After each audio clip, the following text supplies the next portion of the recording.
Shalom, selamat pagi Bapak Ibu, saudara-saudara yang terkasih dalam Tuhan. Dimanapun Anda berada saat ini, mari sama-sama kita mau datang ke hadirat Tuhan. Kita mau menikmati hadirat Tuhan. Kita mau datang kepada Tuhan sebab Dia yang layak. Terima segala pujian dan hormat dan kemuliaan. Haleluya, haleluya. Terima kasih Tuhan, Kau yang layak.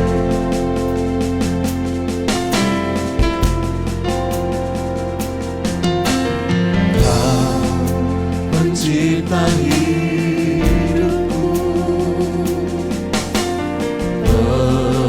pemelihara jiwaku, Kau layak terima segala pujian, tunaikan syukurku.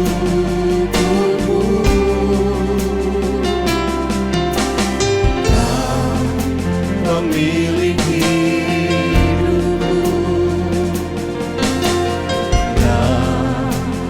kasih setia Yesusku, Kau layak terima segala pujian, tunaikan sembahku. Segala pujian dan syukur bagimu, Allah yang mulia, kuduslah namamu. Kaulah yang awal, yang akhir dari segalanya. Yesus, Kaulah pujian bagimu.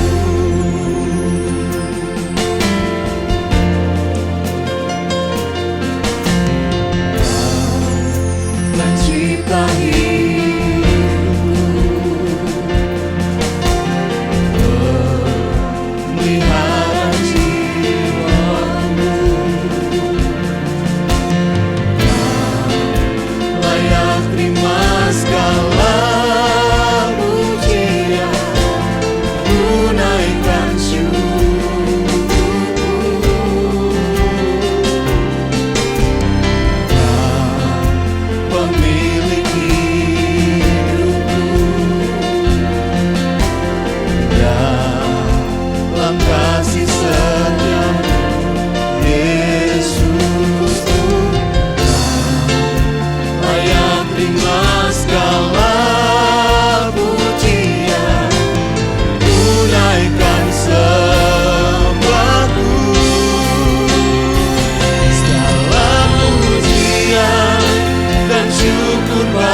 syukur bagimu,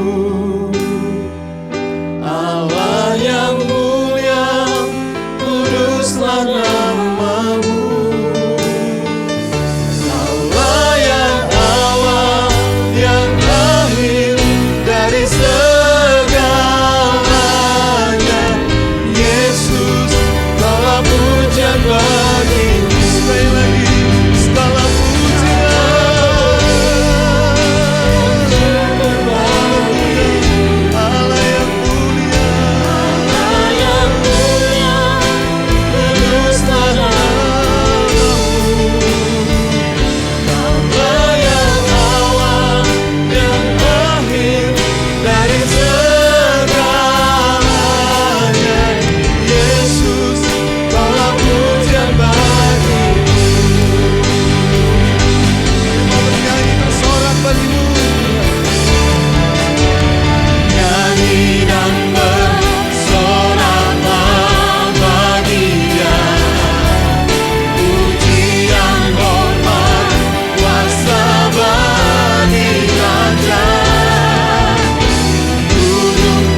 atas perbuatanmu.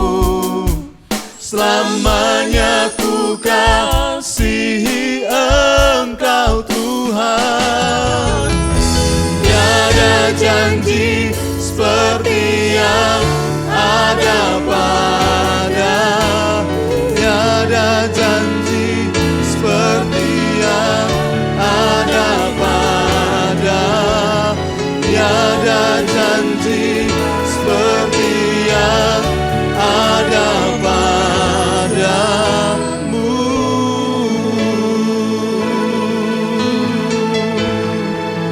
Terima kasih Tuhan.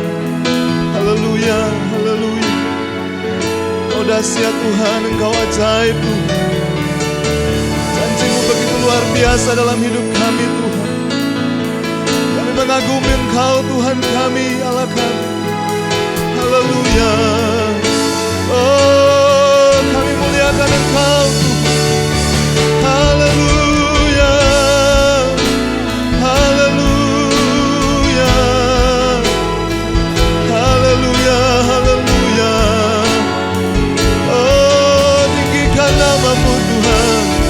Tinggikan nama-Mu Yesus.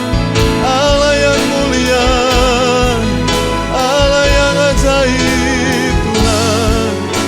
Engkau ajaib Tuhan, Engkau ajaib Yesus. Kau kami tinggikan, Kau kami muliakan Tuhan. Haleluya, haleluya, haleluya, haleluya. Oh, besar Engkau Tuhan, tiada yang seperti-Mu Tuhan, tiada yang seperti-Mu Tuhan. Haleluya. Terima kasih Tuhan.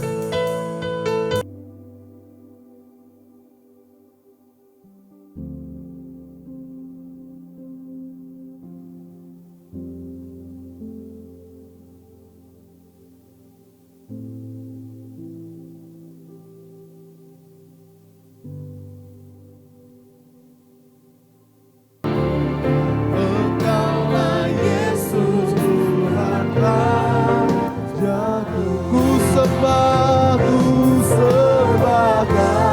ya Allah kami tinggikan Engkau Tuhan. Haleluya, haleluya.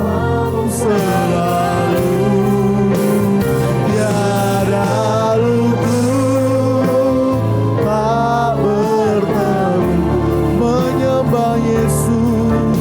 Haleluya. Ku sembah Engkau Tuhan.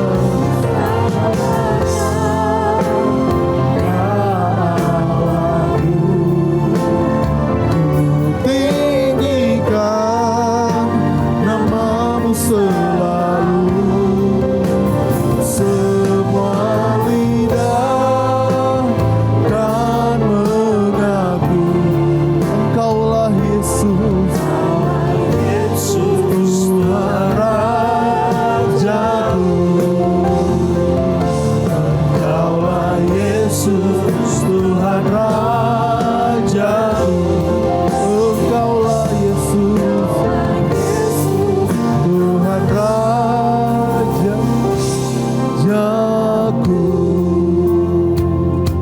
Haleluya.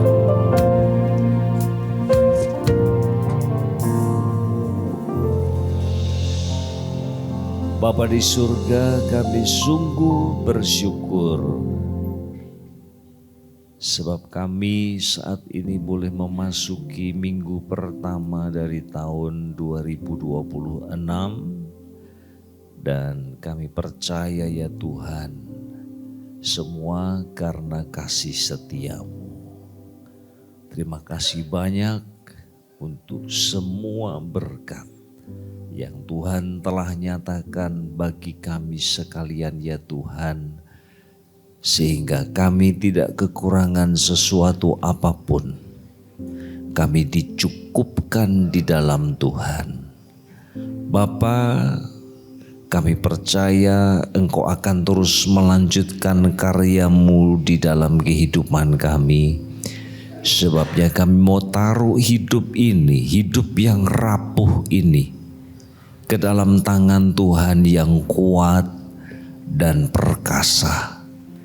Supaya Tuhan sendiri yang akan tuntun kami, untuk kami melalui setiap langkah dalam kehidupan kami, dengan pertolongan dan pimpinan daripada Tuhan.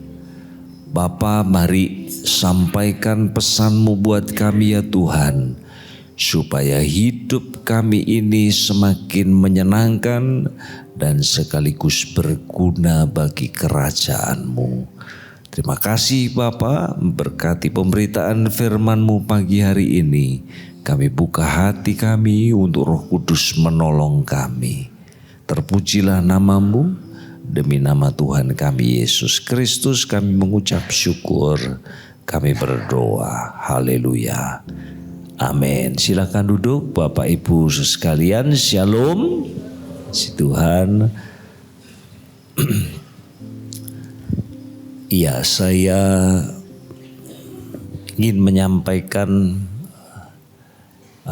turut berbelasungkawa atas berpulangnya ibu rohani kita, saudara. Ya, saya menyesal karena pas minggu itu saya ada pelayanan penuh ya, Sabtu dan Minggu, tapi puji Tuhan saya sempat pagi hadir dan menyaksikan beliau untuk yang terakhir kalinya. Saya sungguh sangat kehilangan ya, dan waktu saya pas keluar kota saudara ya, pikiran ingatan saya terus kembali apa-apa yang beliau berikan kepada saya, support dan sebagainya ya. Saat-saat yang sulit saya pernah datang kepada beliau dan beliau memberikan encouragement yang saya tidak akan pernah lupa. Dan puji Tuhan, beliau sudah bersama dengan Tuhan menikmati kekekalan yang begitu indah bersamanya. Puji Tuhan, selamat tahun baru juga untuk kita sekalian. Puji Tuhan saudara. Pada pagi hari ini kita akan merenungkan firman Tuhan. Ya, saya beri judul bagaimana hidup di tahun 2026. Ya. Nah, sesungguhnya firman Tuhan ini bukan hanya bagaimana kita hidup tahun ini saja, tetapi juga sepanjang kehidupan kita.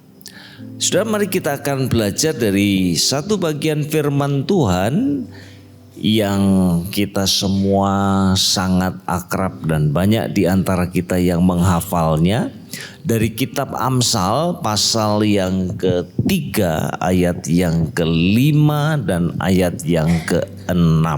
Saudara ya, kita sama-sama baca dengan suara keras. 2, 3. Percayalah kepada Tuhan dengan segenap hatimu dan janganlah bersandar kepada pengertianmu sendiri. Akuilah Dia dalam segala lakumu, maka Ia akan meluruskan jalanmu. Saudara, kalau memperhatikan pasal 3 ya, maka isi dari pasal 3 kitab Amsal ini adalah sebuah rangkaian nasihat ya, diberikan oleh seorang ayah kepada putranya.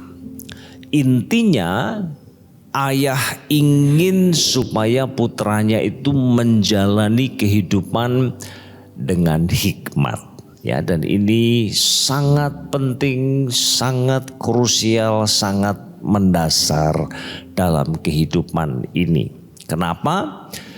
Karena dalam perjalanan kehidupan siapapun ya, kita semua, kita akan menghadapi begitu banyak persimpangan.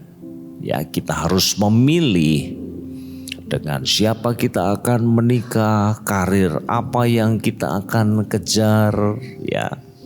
Bagaimana kita akan membangun keluarga kita, ya. Belum lagi adanya banyak tantangan yang ada di depan kita. Itu sebabnya kita butuh hikmat, ya. Dan bagian ini adalah merupakan bagian dari hikmat tersebut, ya. Jadi seolah-olah si bapak ini mau mengatakan kepada anaknya, begini loh caranya, kamu seharusnya hidup di tengah-tengah ketidakpastian, di tengah-tengah banyaknya tantangan, masalah-masalah yang akan kamu hadapi dalam kehidupanmu. Ya. Sebabnya mari sama-sama kita akan bedah firman Tuhan ini secara tekstual, ya. Saya akan membaginya menjadi 3 bagian. Mari kita mulai yang pertama, ya. Yang pertama, percayalah kepada Tuhan dengan segenap hatimu. Kita fokus pada kata percaya, ya. Dalam bahasa Ibrani yang digunakan di sana adalah kata batak, ya. Nah, ini adalah sebuah kata yang sangat penting, sangat kuat sekali, ya, mengandung pesan yang sangat kuat, yang pengertiannya adalah menyandarkan diri sepenuhnya, meyakini dan sekaligus memperoleh rasa aman. Nah, sebenarnya ya ada beberapa dimensi dari pengertian kata ini, ya. Nah, ini bisa dihubungkan dengan sebuah postur atau sebuah posisi, ya, dari tubuh kita. Pada saat seseorang itu terjatuh secara tertelungkup, ya, dengan wajah menghadap ke bawah, nah maka itu bisa disebut dengan batak. Ya, nah, saya perhatikan, ya. Kalau kita berada pada postur itu, saya menelungkupkan diri saya dengan wajah saya itu tertuju ke bawah, ya, maka saya tidak bisa melihat apa-apa yang ada di belakang atau di balik tubuh saya, ya. Jadi pesannya itu sangat jelas sekali. Pada saat saya percaya kepada sesuatu atau seseorang, ya, maka saya sedang memasrahkan diri saya sepasrah itu. Saya tidak tahu apa yang akan dilakukan orang di belakang saya, tetapi saya percayakan diri saya sepenuhnya kepada pribadi yang kepadanya saya percaya, saudara. Nah, ini posisi seperti ini kan rentan sekali.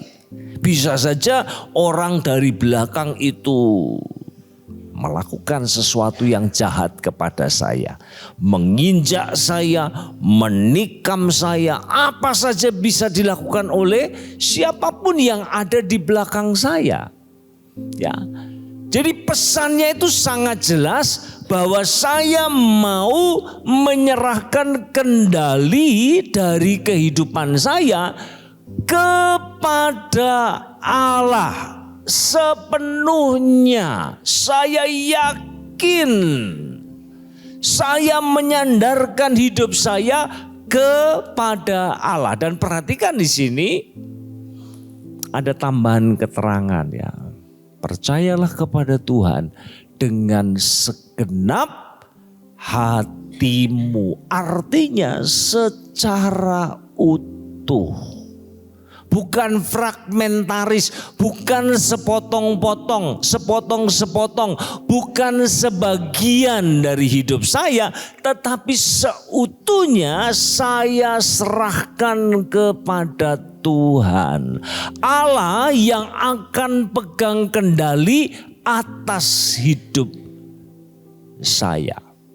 Nah, ini mengasumsikan, saudara, ya, bahwa kecenderungan kita adalah kita itu menyandarkan diri kita pada kekuatan kita sendiri, ya.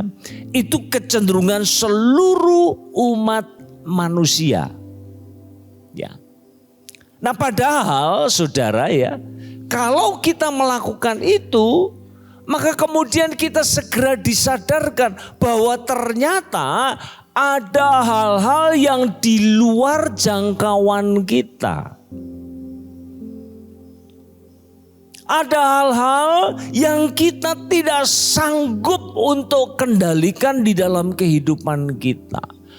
Hari ini kita sehat, besok belum tentu. Hari ini dagangan kita laku, belum tentu besok. Kita punya harapan, anak-anak kita sudah kita besarkan dengan sangat baik. Ya, sekolah saja dipilih ya, sekolah yang terbaik buat anak-anak kita. Belum tentu masa depannya terjamin, saudara. Ada banyak hal di luar jangkauan kita. Mengandalkan kekuatan kita, mengandalkan hati kita, saudara, maka itu sama saja kita menganggap bahwa kita ini punya sumber daya yang tidak terbatas. Padahal hanya Allah saja yang punya sumber daya yang tidak terbatas. Itu sebabnya janganlah kita menyandarkan hidup kita pada kekuatan diri kita, apalagi hati kita, saudara. Ya, kita perhatikan mulai dari perjanjian lama, saudara ya, kita menemukan ayat-ayat yang kita sangat kenal. Misalnya hati manusia itu dikatakan licik, lebih licik dari segala sesuatu ya, yang mungkin saja kalau kita ikuti bisa jadi hati kita itu akan menyesatkan kita. Akan membawa kita ke tempat-tempat yang licin yang membuat kita terjatuh, saudara. Ya.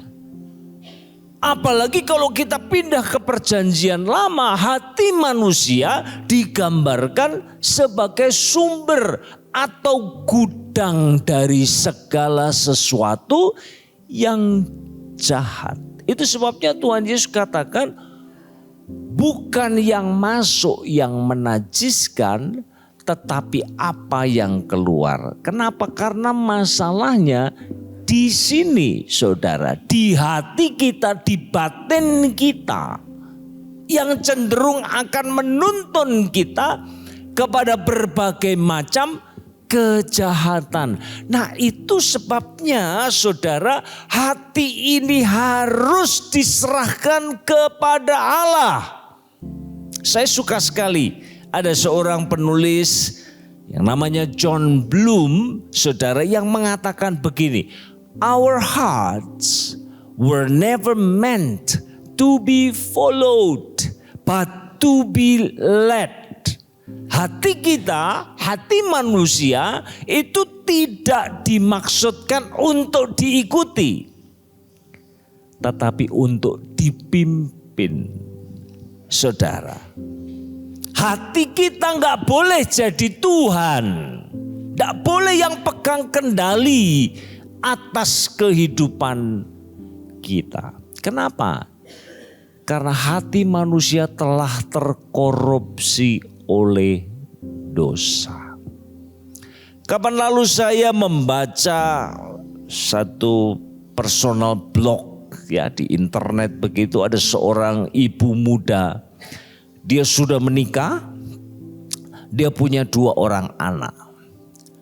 Tiba-tiba saja, saudara, dia memutuskan untuk menceraikan suaminya dan meninggalkan kedua anaknya. Saudara tahu alasannya? Karena satu saat dalam titik kehidupannya itu dia sadar bahwa orientasi seksualnya itu sejenis. Ya. Sehingga dia merasa bahwa menikah dengan suaminya itu adalah keputusan yang salah. Itu sebabnya dia putuskan untuk menceraikan suaminya dan tinggalkan 2 anaknya. Dia ceritakan dengan begitu polos apa adanya, saudara. Nah, saya kemudian pengen tahu kira-kira komentarnya banyak orang itu apa. Saya kaget luar biasa, saudara. Ada begitu banyak orang yang memberikan jempolnya untuk keputusan yang diambil oleh ibu muda ini. Ya. Seolah-olah mereka mensupport keputusan ibu muda ini. Luar biasa. Kamu sudah menemukan dirimu. Dan ikuti saja apa kata hatimu.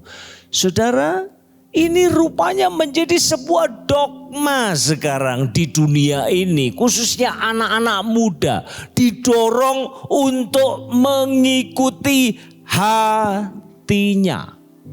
Saudara. Nah, saya percaya Allah tidak menghendaki itu. Kenapa? Sekali lagi hati kita telah terpolusi, telah terkorupsi oleh dosa. Sehingga bisa saja hati kita akan menuntun kita kepada keputusan-keputusan yang salah. Bahkan keputusan yang menyakiti hati Tuhan.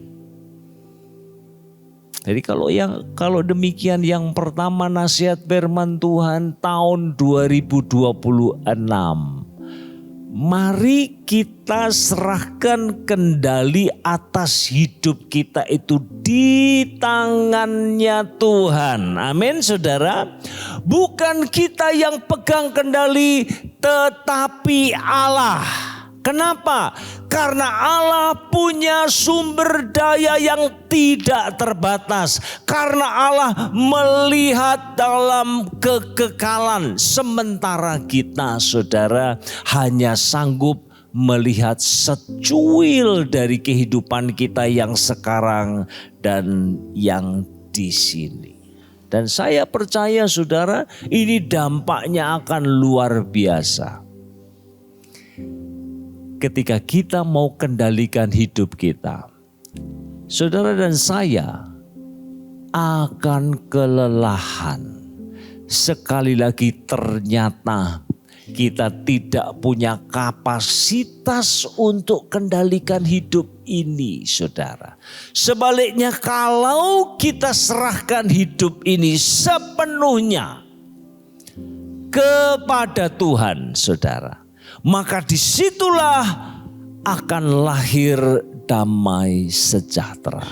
Disitulah kita akan mengalami ketenangan dan sekaligus kita mendapat security, rasa aman yang datang dari Tuhan yang berdaulat atas hidup kita.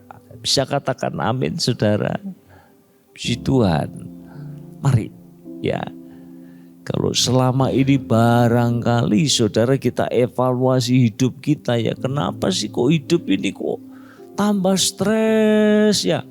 Kita kok rasanya overthinking, kita mengalami kecemasan tingkat tinggi, saudara. Barangkali jawabannya adalah karena kita mau mengendalikan hidup kita sendiri. Tetapi serahkan hidupmu kepada Tuhan. Percaya kepada Dia dengan segenap hatimu. Saudara, biarlah tahun ini menjadi titik balik dalam hidup kita. Bukan saya, tapi Tuhan yang akan pegang kendali atas hidup saya.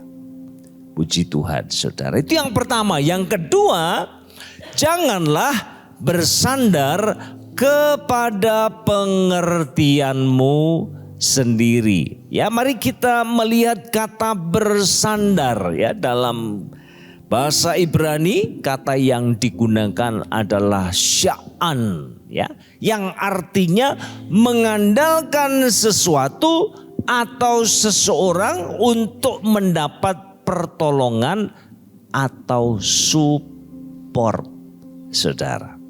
Nah, kata sya'an ini banyak sekali muncul di dalam Perjanjian Lama. Sayangnya kata tersebut digunakan secara negatif. Ya, dalam pengertian begini. Bangsa Israel adalah umat pilihan Allah.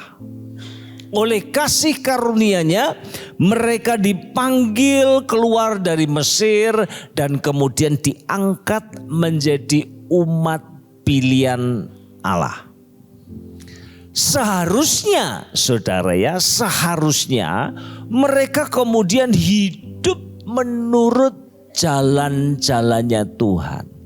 Tetapi rupanya kalau kita baca Perjanjian Lama, kita menemukan ada begitu banyak waktu di mana bangsa Israel itu justru membelakangi Allah, meninggalkan Allah, dan kemudian menyandarkan hidup mereka kepada ilah-ilah lain, berhala-berhala, mendapat support, pertolongan dari mereka, saudara. Dan kita juga menemukan banyak kali Israel yang berapa waktu dalam kehidupan mereka terancam, maka mereka membangun koalisi dengan kekuatan-kekuatan politis yang lain seperti misalnya kerajaan Asyur. Pernah ada koalisi. Apa tujuannya? Supaya dapat pertolongan, supaya dapat support, saudara. Nah, dalam ayat ini, saudara, bersandar di sini dihubungkan dengan pengertianmu. Ini bicara soal kapasitas berpikir kita, kapasitas mental kita, kemampuan berpikir, berkreasi. Dan kita harus akui, saudara ya, harus kita akui bahwa kemampuan berpikir kita itu sungguh luar biasa. Kita dapat memproyeksikan ke depan masa depan kita, memikirkan seluk-beluk daripada kehidupan kita, lalu kemudian membangun sebuah strategi supaya kita bisa menggapai apa yang menjadi cita-cita kita, saudara. Baik itu secara pribadi, dalam keluarga, perusahaan, pekerjaan yang kita geluti, saudara, kemampuan berpikir kita menolong kita untuk kita bisa membangun kehidupan yang berkualitas, dan itu benar, saudara. Tetapi yang harus kita catat pada saat yang sama adalah bahwa kemampuan berpikir kita itu juga terbatas. Ada limitnya. Belum lagi sama halnya dengan hati ya. Sebenarnya kalau kita ngomong soal hati, dalam Alkitab itu mencakup semua yang tidak kelihatan dari diri manusia. Termasuk kemampuan berpikir kita. Sama dengan hati, kemampuan berpikir kita juga telah terkorupsi oleh dosa. Dan karena terbatas, maka bisa salah. Kalau demikian sikap kita bagaimana, saudara? Nah, umumnya saudara ya, ada dua ekstrim. Ekstrim yang pertama adalah anti terhadap rasionalitas kita, intelektualitas kita. Dan kita harus akui dengan jujur ya, dalam tradisi kita, tradisi Pentakosta ya klasik, itu ada kecenderungan anti intelektual. Ya, saya 27 tahun ya tahun ini mengajar di sekolah teologi ya. Dan saya ingat betul. Nah, ada nasihat-nasihat dari hamba-hamba Tuhan yang senior. Kalau ada anak buahnya mau sekolah teologi itu nasihatnya begini ya. Kamu belajar tapi jangan nemen-nemen ya. Nanti Roh Kudus gak bisa bekerja. Ya. Atau yang lebih ekstrim lagi nasihatnya begini, pokoknya urapan saja cukup. Nah, menurut saya saudara itu tidak sejalan dengan desain Allah merancang hidup kita. Allah memberikan kepada kita pikiran untuk kita pakai semaksimal mungkin ya. Bahkan kalau kita pinjam ya, gambaran yang diberikan oleh orang-orang Yunani kuno, para filsuf itu ya, kenapa tubuh kita ini kok urutannya seperti ini? Kepala dulu baru hati. Kenapa? Supaya kepala kita yang mimpin ya. Mimpin apa? Ya emosi kita, saudara. Dan itu ada benarnya. Allah mau kita menjadi orang-orang yang rasional. Yang menggunakan kemampuan berpikir kita semaksimal mungkin. Tetapi saudara ada tetapinya. Nah ini nasihat yang penting dari firman Tuhan ini.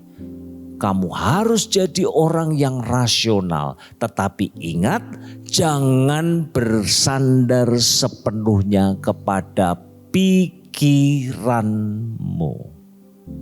Ada otoritas yang lebih tinggi sekalipun pikiranmu begitu brilian. Ya, dan kalau kita melihat kehidupan kita itu kan luar biasa ya. Dalam semua segi kehidupan kita ya. Alat-alat teknologi, kemajuan ilmu pengetahuan. Segala sesuatu yang dekat dengan kehidupan kita saudara. Semua hasil dari kapasitas berpikir manusia. Ya. Kemarin saya lihat video singkat saja iseng-iseng saudara ya. Itu pohon durian, satu pohon tapi duriannya itu bisa 3 macam saudara. Ya. Teknik sambung pucuk atau apapun namanya. Mungkin Bapak Ibu lebih tahu di sini ya. Satu pohon isinya 3 macam durian, ada bawornya, ya, ada musangkingnya, ada duri hitamnya. Kok bisa ya? Nah itulah kehebatan pikiran manusia dan kecenderungan kita, saudara, dalam hidup ini, ya. Begitu kita berhasil 1 kali, 2 kali, 3 kali, 4 kali, 5 kali, 6 kali, saudara. Maka kecenderungan kita adalah kemudian kita mengandalkan kekuatan pikir kita, rasionalitas, intelektualitas kita yang telah berpengalaman. Sekali lagi tidak ada yang salah dengan itu. Tetapi pikiran kita bukan otoritas yang final, yang tertinggi. Ada otoritas yang melebihi pikiran kita. Apa itu? Allah dan kebenarannya. Seperti yang tertulis di dalam firman Tuhan. Jadi begitu kita mendapati pikiran kita bertentangan dengan firman Tuhan, maka yang harus tunduk adalah pikiran kita. Nah, disitulah kita belajar saudara ya. Kita tidak menyandarkan diri pada kemampuan pikir kita. Tetapi kita hidup bersandar kepada Allah dan pewahyuannya. Amin saudara. Puji Tuhan. Yang terakhir saudara, yang ketiga, akuilah dia dalam segala lakumu. ya. Nah, mari kita lihat kata akuilah. Nah, ini menarik sebab kata yang digunakan di sana ini satu kata yang juga sering muncul ya di dalam Perjanjian Lama, yaitu kata yada. Pengertiannya adalah mengenal secara mendalam, personal dan relasional. Ya.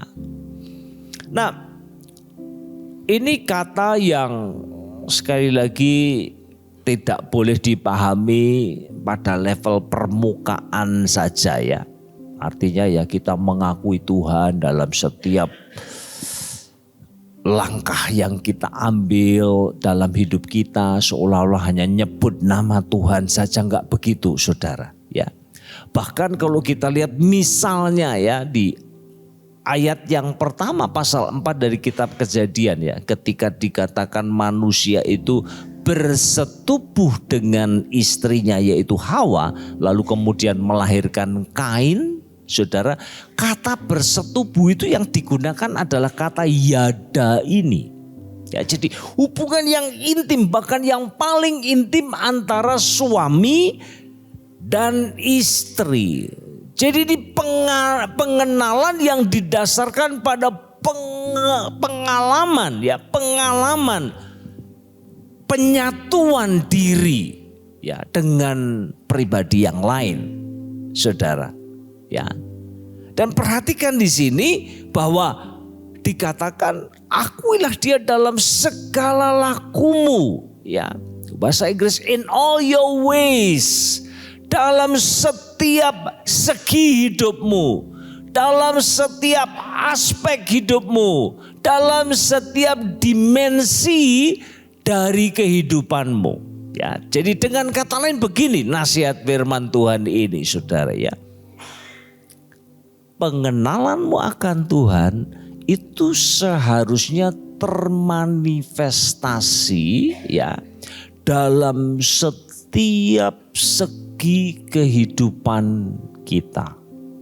Bagaimana kita mengelola keuangan kita harusnya menunjukkan pengenalan kita akan Allah.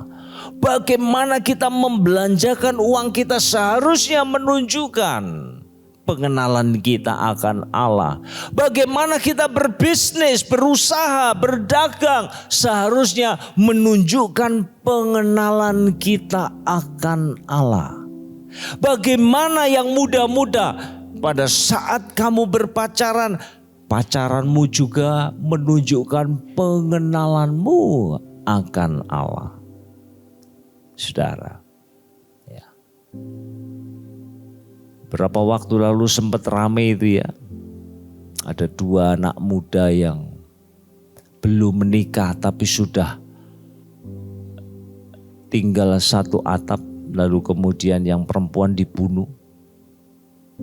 Ya. Lalu setelah itu orang sibuk bicara soal kos-kosan saudara ya. Yang banyak kali ya anak-anak kos dari luar kota, dari luar pulau belajar di satu kota ya. Belum menikah mereka sudah tinggal satu atap alias kumpul kebo. Bahasa Inggrisnya buffalo meeting. Kata teman saya. Hati-hati ya. Bukan hanya yang muda, bapak-bapak juga. Ibu-ibu, orang tua, kalau anaknya sekolah di luar kota, ya kita nggak bisa terus monitor mereka, tetapi pastikan bahwa mereka, ya, tidak hidup bersama dengan pacarnya, lo belum menikah, satu atap, satu kamar bahkan, saudara. Kekudusan seharusnya menjadi norma yang tidak bisa ditawar. Ya. Saudara, dalam semua segi kehidupan kita, membangun keluarga, membesarkan anak-anak kita, Saat kita belajar melayani Tuhan, seharusnya semuanya itu menunjukkan pengenalan kita akan Allah. Sebabnya sangat benar sekali John Calvin mengatakan, pengenalan akan Allah yang sejati seharusnya melahirkan kesalehan hidup. Kehidupan yang saleh dalam semua sisi kehidupannya. Itulah yang menjadi bukti apakah seorang itu mengenal Allah atau tidak. Ini yang seringkali menjadi masalah buat kita karena kita selalu memisahkan antara yang sacred, yang kudus dengan yang duniawi. Ini berbahaya sekali saudara. Ada dikotomi, ada pemisahan di situ. Yang benar semuanya hidup kita adalah bagian dari kehidupan pemuritan, ya, sebagai seorang murid yang mengiring Tuhan kita Yesus Kristus. Kalau engkau punya warung, cara engkau mengelola warungmu itu harus menunjukkan pengenalanmu akan Allah. Ya, kapan hari saya melayani di satu kota lalu diajak makan nasi Padang paling top, Pak. Wah, saya tertarik loh saudara ya, nasi Padang itu memang gak pernah gagal. Begitu sampai saudara, masuk begitu saya kaget. Di atas meja itu ada kucing tidur. Bulunya berserakan di mana-mana. Lalu saya cari ini yang jualan mana sih? Dua-duanya turu saudara. Tidur. Langsung nafsu makan saya hilang. Ada yang lain enggak? Ayo kita pindah. Saudara. Ya. Dalam semua hal. Biar apa yang kita lakukan, ucapan, perbuatan, sikap kita menunjukkan pengenalan kita akan Allah. Amin. Saudara. Nah, kalau ketiga hal ini kita lakukan, ya, percaya kepada Tuhan dengan segenap hati, tidak mengandalkan kemampuan berpikir kita, lalu mengakui Allah dalam setiap laku hidup kita. Maka inilah buahnya, saudara ya, inilah buahnya. Maka ia akan meluruskan jalanmu. Perhatikan kata meluruskan, itu kata yasar ya, yang artinya menuntun ke jalan yang memperkenan hati Allah. Bukan berarti kalau kita lakukan tiga hal ini maka Allah akan membuldoser ya semua penghalang, semua rintangan, semua masalah, semua penyakit, semua rintangan yang menghalangi jalan kita, lalu Allah akan memuluskan jalan yang ada di depan kita sehingga kita akan hidup nyaman, mulus, licin. Saudara, bukan itu maksudnya. Bukan itu maksudnya. Tetapi bahwasanya kalau kita percaya kepada Tuhan dengan segenap hati, tidak mengandalkan kemampuan berpikir kita atau pengertian kita, lalu kemudian kita mengizinkan bahwa Allah itu nyata di dalam dan melalui kehidupan kita, saudara, maka Allah akan membawa kita ke jalan-jalan yang akan selalu menyenangkan hati Allah, memperkenan hati Allah. Nah, kalau demikian saudara ya, bagaimana hidup ini bisa memperkenan hati Tuhan? Ya jujur saja, Tuhan ini seringkali membawa kita ke jalan-jalan yang sulit, yang berliku, yang terjal, saudara. Karena dengan begitu Allah bisa membentuk karakter kita. Karakter tidak bisa dibentuk di ruang kelas. tempat yang nyaman, saudara. Tidak bisa. Allah harus mengizinkan adanya tantangan, adanya kesulitan, adanya jalan yang terjal. Disitulah Allah akan membentuk karakter Kristus di dalam hidup kita. Ya, baru kemarin saya chatting dengan seorang bapak muda, saudara ya. Dia cerita mengenai anaknya ya. Saya tahu benar anaknya ini gak punya masalah sejak kecil. Tapi tahu-tahu ya ada bakteri yang masuk ke dalam otaknya, lalu kemudian dia suka kejang-kejang ya. Udah kuliah sudah, tadinya gak pernah masalah, kejang-kejang. Sehingga sampai sekarang dia harus minum obat rutin. Ya ada 4 macam yang harus diminum sudah 2 tahun ini ya. Dan pada waktu kami jumpa ya anak itu kembali mengalami kejang-kejang lagi. Padahal sudah 2 bulan enggak. Ya. Lalu malam dia chat. Ya dia kirim WA kepada saya dan dia katakan, aku kok rasanya kepengen menyerah ya Pak. Pengen menyerah. Tidak mampu lagi. Apa ada yang salah dengan hidup saya? Saudara, gak ada yang salah. Tuhan seringkali membawa kita melalui jalan yang sulit. Kenapa?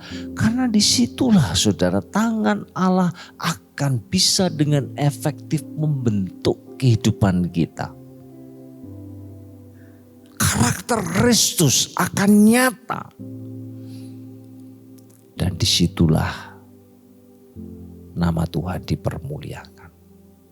2026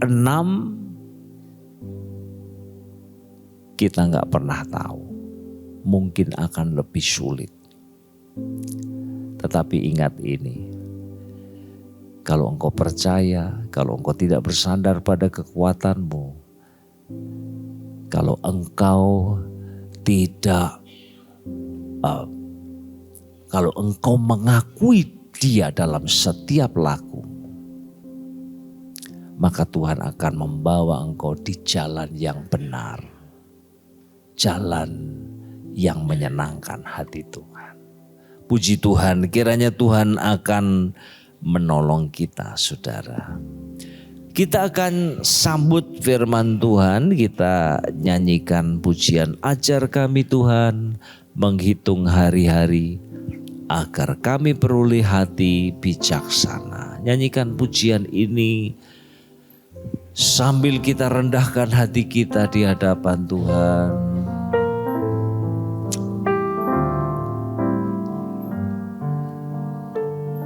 Amin, Yesus.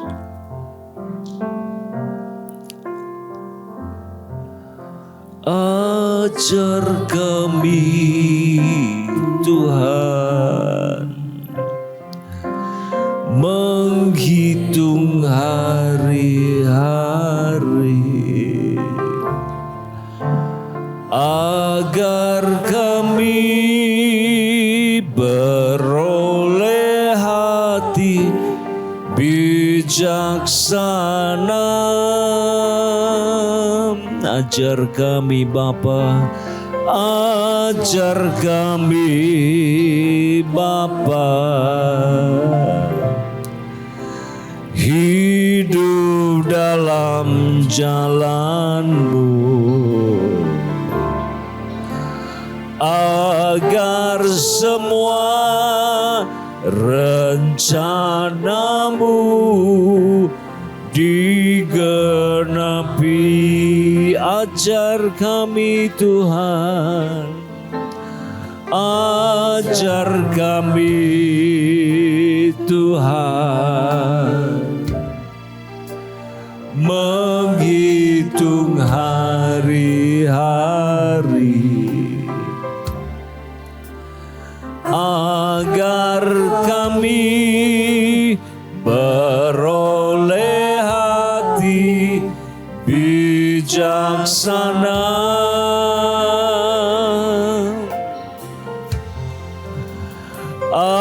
Ajar kami Bapa, hidup dalam jalan-Mu, hidup dalam jalan-Mu, agar semua rencana-Mu digenapi. Mari kita berdiri bersama-sama, katakan, mulialah namamu Tuhan, dan ajaib jalan-Mu, pimpin kami di setiap waktu. Besar setiamu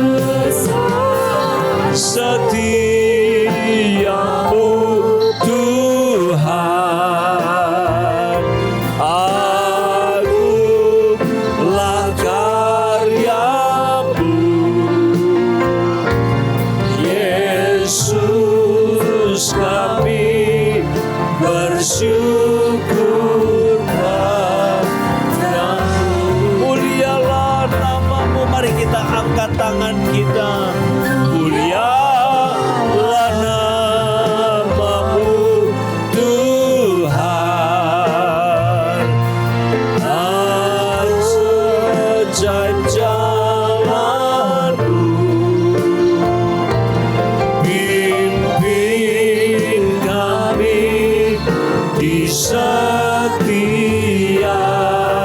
waktu. Besar setiamu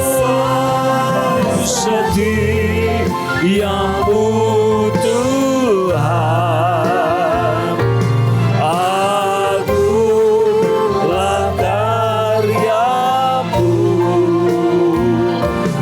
Yesus, kami bersyukur padamu. Yesus, kami bersyukur padamu.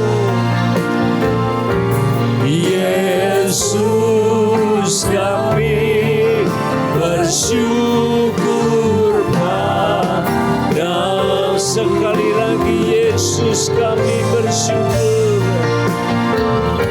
Yesus, kami bersyukur padamu. Haleluya.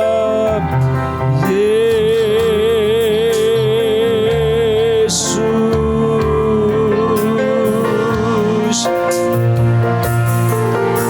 Tuhan, pimpin jalan hidup kami. Haleluya.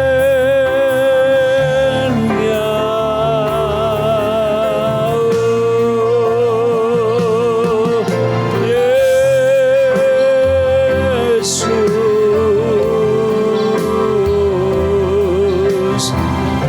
Tuhan, haleluya, haleluya, haleluya.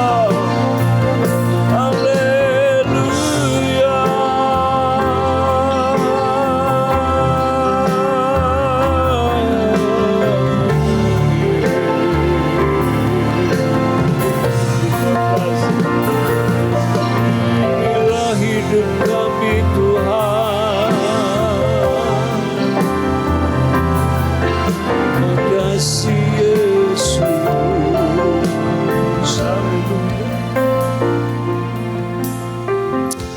Haleluya, haleluya. Saya kira ini waktu yang tepat buat kita sekalian di awal tahun 2026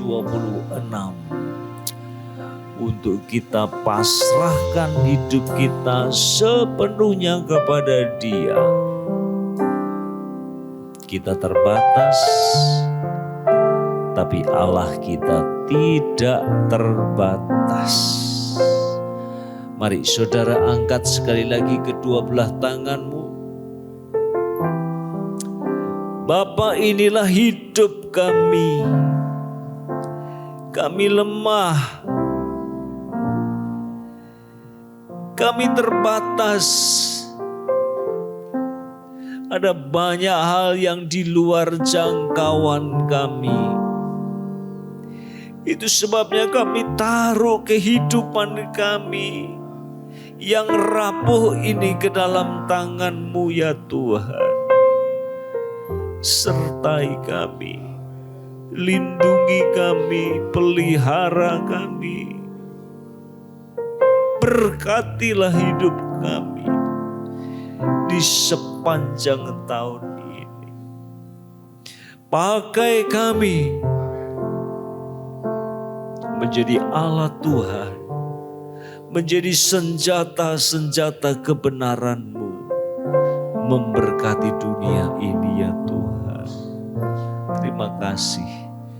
Terima kasih Bapa. Ini doa kami panjatkan demi nama Tuhan kami Yesus Kristus. Mari semua yang percaya sama-sama katakan amin. Silakan duduk, Tuhan memberkati.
Ya Tuhan, hadirat-Mu tetap menyertai mereka untuk memberkati setiap rumah tangga mereka, seluruh anggota keluarga mereka.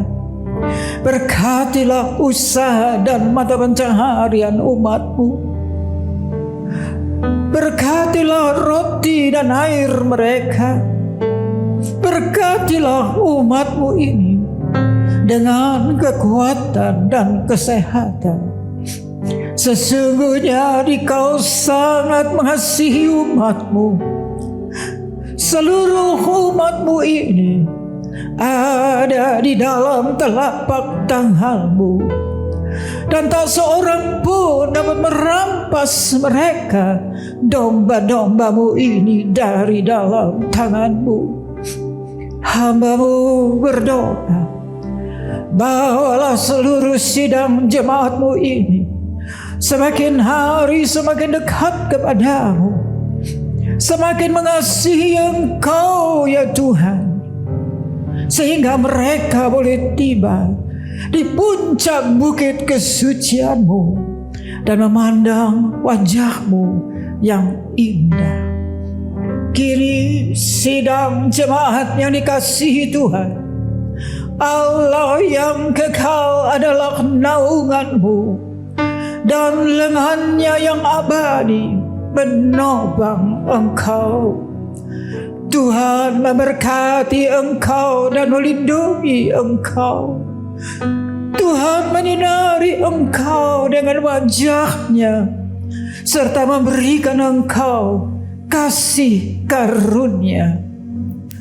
Tuhan menghadapkan wajah-Nya kepadamu dan memberikan engkau damai sejahtera di dalam berkat nama Tuhan Yesus Kristus. Amin.